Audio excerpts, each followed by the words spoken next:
माननीय मुख्यमंत्री श्रीयुत नवीन पट्टनायक कहते प्रत्येक जीवन गुरुत्वपूर्ण एक सुस्थ ओडिशा एवं सुखी ओडिशा गठन करिवार दुर्बार संकल्प से नहीं 1999 महाबात्या पर पांच पांच थर ओडिशार जनसाधारण तांको आशीर्वाद करिसेंती एवं सेवा करिया पई सुजोग दैछन।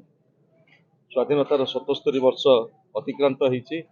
ओडिशा रे स्वास्थ्य सेवा क्षेत्र रे जो भली भाव रे रूपांतरीकरण होईछि ताकू आपण माने जे आज अनुभव करुथिबे एवं स्वास्थ्य सेवा को सार्वजनीन करिया पई आज 15टी जिल्लार प्राय 66टी सरकारी चिकित्सालय को रूपांतरीकरण करा जायछि एवं विशेषकर मो धन्यवाद जनइबी पुरी जिलावासी तरफ आज माननीय मुख्यमंत्री पुरी जिलार 5टी हॉस्पिटल आमर रेबणा नुआगा साक्षीगोपाल एवं निमापड़ा बांगुरीगा एवं पुरी सदर 5टी सीएससी की 5T रे रूपांतरीकरण करिसेंती।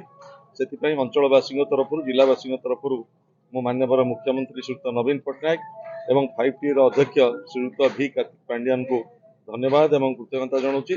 स्वास्थ्य सेवा को लोकाभिमुखी करने माननीय मुख्यमंत्री जो भित्तिभूमि विकास रे जो योगदान से सबुबले सबुदिन स्मरणीय हो रही।